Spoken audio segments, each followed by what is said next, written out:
started with a remote viewing photo reading, and what I initially saw was and had the feeling of Summer laying in a bed and a woman kind of walking in the room, and I had a feeling she was taking care of her.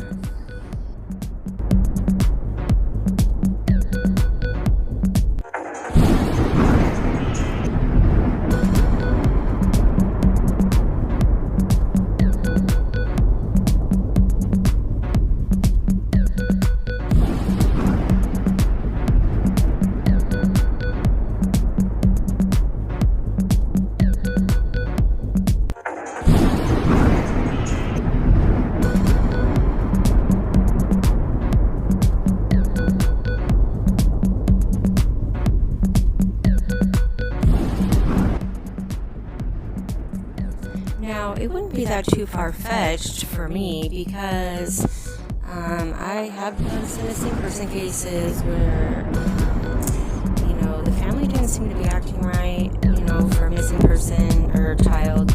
And what had simply happened was they gave their child to, a neighbor, and that was that. They didn't want the child.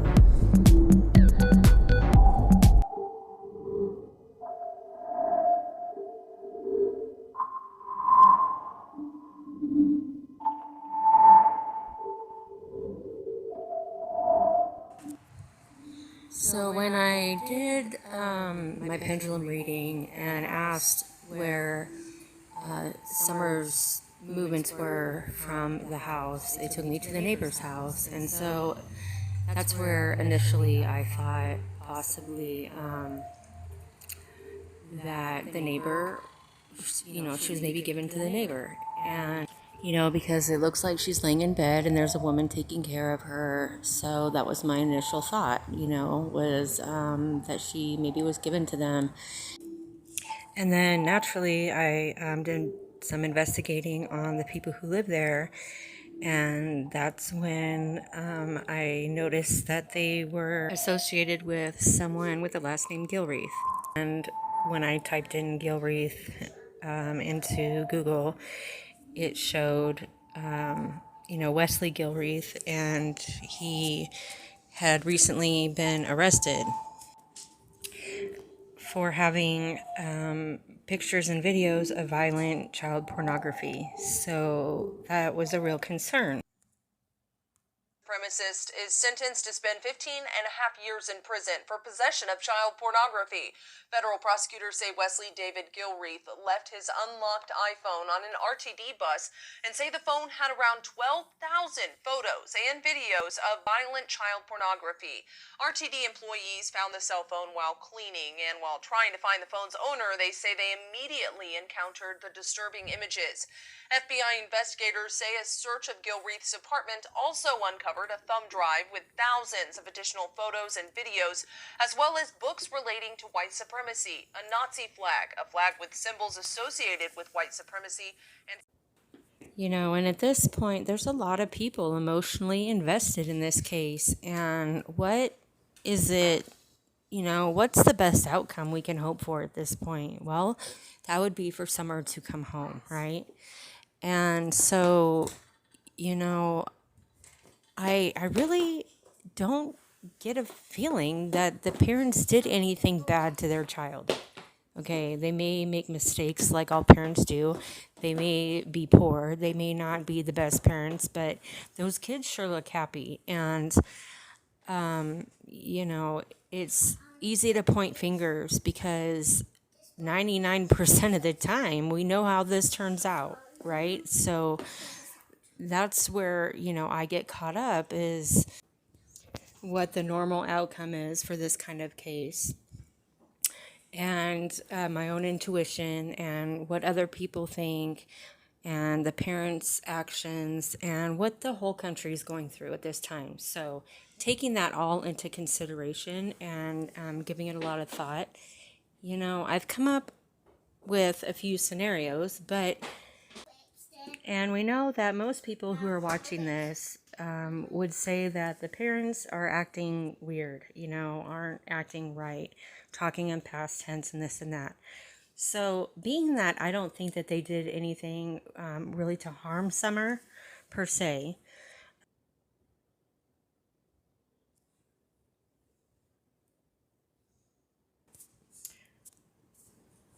on the evening of Tuesday, June 15, 2021, 5-year-old Summer Wells of Hawkins County, Tennessee, vanished without a trace. Summer had been planting flowers with her grandmother and decided to go in the house to play with her toys. She hasn't been seen since. The family lives in rural, mountainous Tennessee, and the property is surrounded by woods. Search dogs have found no trace of her scent, and search parties have found no sign of her. Where she went or what happened to her remains a mystery. The stress of having a missing child is unimaginable. The grief is unbearable. This makes daily functions such as working uninterrupted. There is no manual for reacting and coping with the personal aspects. Having to deal with constant overturning and searching a property, dealing with law enforcement queries, and addressing the press are uncharted territory. Summer's parents, Candace and Don, and her 3 older brothers have had their lives turned upside down and inside out. So those are all very valid points, and I don't know what I would do besides go insane. I would probably, I would not stop searching. I would search until I fucking died. I would never, on my own, lay down and physically go to sleep. I would wake up wherever I fell the fuck out and keep going. I'm pretty sure that's what I would do. I would be knocking on every fucking neighbor's door and searching their house. And if they wouldn't let me, I'd fucking, cause a ruckus. And so, for people to bash on the mom saying, well, she seems fucked up. She can't even, she's slurring her words and blah, blah, blah, blah, blah. And the dad always talks. Well, if she's a functioning alcoholic or whatever, of course she's going to be fucked up. Who wouldn't be? And that would be the job or the role of the husband to step up when the mother is beside herself like that. So what's your fucking point? In Reno, Nevada, where I'm from, in the 80s, there were 2 children that went missing. And, they had an anniversary come up. And so they brought the cases up again because they've never been solved. And one of the families was like, it was a sister of the little girl that went missing. And, it stated that she's still back in the 80s, like she's just stuck in time. She lives at the same place. She hasn't changed her phone number, still hoping that her sister will eventually come home. And, so I researched this person that's the older sister. And, it seemed to me like she did move around, has addresses in other states, etc. So I don't know. And then, and I had done a pendulum reading on the little girl, and it shows that she goes from, the store she went missing from to the middle of the street. Something happens in the middle of the street, and then the pendulum loses weight and pretty much glides, across the other side of the street and goes into another store across the street, and then back behind the store is some storages, and then the pendulum, something happens and it loses more weight, and then goes to the right of the store to like an open field, and then just kind of drops and stops. And, so I take that as she was abducted in the middle of the road, taken to the store, something happened, maybe sexually assaulted. She was put in the storage for a little while, and then the person buried her. And, this is a small town. And so, I'm kind of working on that a little bit here and there, because that's pretty scary. And so that's worth looking into, I'm sure. Now, the other kid that went missing was, from the same store, supposedly. And when I did the pendulum reading, it kind of did the same thing. Well, it kind of went the same direction, but nothing really happened in the middle of the street.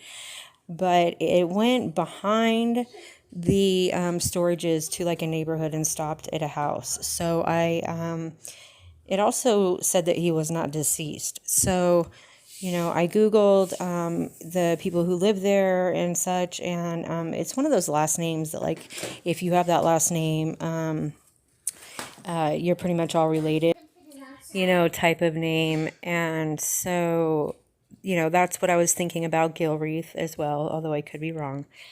But anyway, so I go to Facebook and I type in the last name, and lo and behold, the first thing that pops up is somebody's profile, and ironically, they have a picture of themselves, like from the 80s, like a childhood picture, and he looks exactly like the little boy that went missing. And there were only a few different photographs that ever circulated, maybe like 6 of this individual, and I'd never seen this one, but he looked exactly like him. And so it took me about a year to reach out to this gentleman, and which, I could tell he had a good life for whatever reason. Needless to say, he never flat out told me, that was him. He denied it. He said, no, that's not me. But if I were you, I'd be shitting my pants right now, is what he said. And so, I never got a definite yes, that's me, but he did tell me that everybody who has that last name, they're related. And so, at first I didn't really catch it because we talked quite a bit, and I don't know, I guess I was just busy at the time or something. But in looking back, well, how many kids his age look just like this kid that went missing? So obviously, if you're all related, one of your relatives that has your exact name was here when this happened, and the kid looks just like you. Like, I mean, of course, it's him. So I just kind of left it, alone at that point.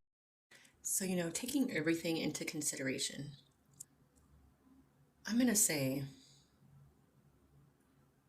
it might have been a scam that they didn't expect to blow up.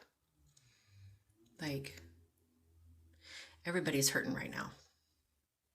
Pretty much everybody on YouTube are all probably, hurting a little bit financially right now.